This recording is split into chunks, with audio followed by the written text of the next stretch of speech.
I want to thank you so much for taking your time out of your busy schedule to come here to the Family Recovery Center in Lisbon, Ohio. We're really grateful you could make it today. Darby, I want you to share a little bit about your childhood. Well, I had a pretty good childhood. My parents were very loving. We were a little under poverty, but I have 2 brothers, and my parents are both passed away. But my childhood was pretty good. I didn't have any really big traumas. I had learning disabilities when I was younger, though. So that caused a little bit of issues with school, and I had an IOP. But other than that, it was pretty good. So what was your first use like, and what did it do for you? It was interesting. Like, I was with a boy, like, he was the love of my life, and we were drinking wild turkey, and I was happy, and I didn't think I had a problem. So I was only, one time, then it led to more. So can you share a story from your active use that really highlights your use? Well, when I was younger, I was 16, I started drinking a lot, and I did start smoking weed too, because I was kind of a follower, and I was the black sheep of the family and the only girl, to top the icing off on that. And it just led to more. I started drinking all the time. I didn't think there was a problem with it. People would come to my mom's house, my mom would let them drink, so it was okay. And then I got pregnant at 20 with my oldest daughter, and she was the only grandchild for a very long time, so our drinking still kept going because the grandparents always wanted her, so there was no structure of saying no, so we just kept going, and then we started doing cocaine and crack, which I was able to stop those ones, and then I found the love of meth. And meth was the hardest drug I've ever been able to get off of. It started as that I was very insecure with my weight, and I was on weight diet pills, and they worked. And then my other half, because I had another kid, and my other half lost his job, and I couldn't go to the diet doctor anymore, so we started doing meth, and it didn't work. I still kept weight on, and it was so bad that we lost our house. I might cry. Cry. We lost our house. My oldest daughter left, which is now back, and I lost him. The love of my life, to a drug overdose. That's the process. I was trying to get clean, and he was homeless. I was living with my little brother, and that was the hardest struggle I've ever been involved in, is losing him. That's when I realized I needed help. And to this day, I think about him every day. And it's hard, but I managed between church and the support system I have, I've managed to be strong and healing from that, and keep pushing forward to show his daughter that we got this. Were you there the day that he died? I was in drug court, and I got the phone call at drug court, and I didn't believe him. I fell to the ground, and I threw my phone. I could see the image, all of it in my head right now. I didn't believe it. I was so, this ain't true, and then the sheriff at drug court, honey, it's true. I go, no, it's not. I'm arguing with the sheriff. And sure enough, Family Recovery came down to there and picked me up, because they were doing rides for me, and they were all standing at the door when I came. And let me tell you, that was the most heartwarming thing I have ever felt in my entire life. Having them there behind my back for all of this, and they have been there since day one and have never left my side. So they're my biggest support team, is Family Recovery. All the ladies in there. How did your addiction impact your family, your friends, your employment? I had a job for 15 years. 15 years. These people loved me, and I worked my ass off. I was a good functioning alcoholic, okay? I didn't know it was a problem then. I didn't even know of recovery at all. Sure. And then once I started dabbling with the methamphetamines, somebody called and told on me, which I'm thankful they did. At the time I was mad, but now I sit back and think I'm glad. And they put me in counseling through my job, and they saved my job, but I ended up messing it up again anyways, and they let me go. 15 years of my life, and I love that place, and now they want me to come back, and I'm afraid to. Yeah.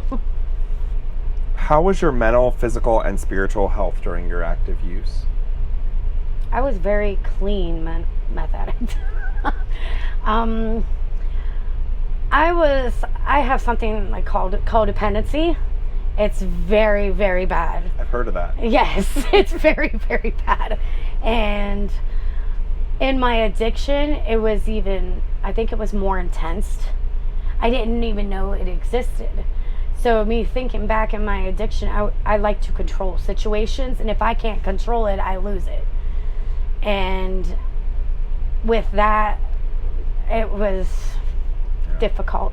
Sure. Hard to struggle with. It was a struggle. Like, I was constantly, no, you got to do it this way. And when you're high, you're more intensified, and like, nope, I would leave people places. I really didn't see, like, shadow people or anything. Like, I was pretty good at covering it up and hiding it until I couldn't anymore. So at what point did you recognize you had a problem? My relapse. When I relapsed, after Matt died, I hid for a while. I wasn't using because I was still sober, but I was in so much pain. I couldn't get over the fact that he was not going to be there anymore. And I have a child to raise by myself, and I'm like, you're supposed to be here with me. I had a lot of resentment against him for that. And then I went back out. It's like I knew the people to ask. I knew the people that would give in, because I had a lot of friends that wouldn't give me nothing. They would tell me no because they knew I was a hot mess. But I found the right ones, and then I relapsed. And it was so bad. My relapse was so bad that I knew my next drug would be heroin, because it wasn't taking the pain away. And then I stopped myself. Like, I was sitting there thinking at my brother's, which my brother is my ride or die. My little brother, he's been there through thick and thin. I probably wouldn't even be here today if it wouldn't have been for him. And I'm sitting there thinking in my brother's, and I'm like, I've got to do this. I got to get help. I went straight to family recovery, and I told them I relapsed. And the biggest fear was they're sending me to rehab for 30 days, court ordered. You know what I'm saying? So then again, my world's shutting down again, because now I don't get to see my daughter for 30 days. I just lost the love of my life. I cried every single day in rehab, but you know what? I needed it. I needed it. Can you share some stigma that you have faced in recovery, whether it was from family, friends, community, employment, healthcare? Stigma, that's like, oh, she's just a junkie, or oh, like my oh, brother. You're never going to be anything like that. So. My little brother, the one that I adore. Yeah. He wouldn't let me be in his house by himself. He wouldn't let me around because he was afraid I was going to steal things and everything. And I understand it now. Now he gives me a house key. But like, I don't look at things like that. So if somebody's judging me, go ahead and judge, because it doesn't affect me, because I know who I am, and I know where I came from and how far I've came. So if you're going to judge me because I'm an ex-addict, you better look in the mirror, because you obviously have something going on too, in my eyes. Because nobody should be judging, even though it's a harsh world and everybody does it. But the only person that can actually judge you is God. Tell me about the Fleming house. What was your experience there, and how did that work with what you were looking for? Okay, moving in there, I didn't want to do it. I'm going to be honest to God. Were you forced to do that? No. Okay, so you chose to do it. Yes. Okay. But this is the thing with that. I was in rehab, and I was the first on the list, because I would call my counselor through here. And I'm like, because they don't like to release you unless you're going to somewhere. And I'm like, well, I'm going to go to the Fleming house. I already put my application in months before I even went to rehab. They told me I was first on the list. I get home from rehab, I didn't want to leave my brother. Like, that was the hardest thing, is to leave, because he's been there for me. Like, he took care of me in rehab. I used to smoke cigarettes, and he would buy them for me and bring them up to me, and I didn't want to leave that stability that he offered me because I was afraid what would happen. So there was a big chance that I was trying not to go to the Fleming house. Like, my brother's a Christian man, and he has Alexa through his whole house. So he put on Christian music and inspirational music. I didn't know how it turned on. I'm sitting in the house trying to pack my stuff, and this music goes on. I'm like, what's going on?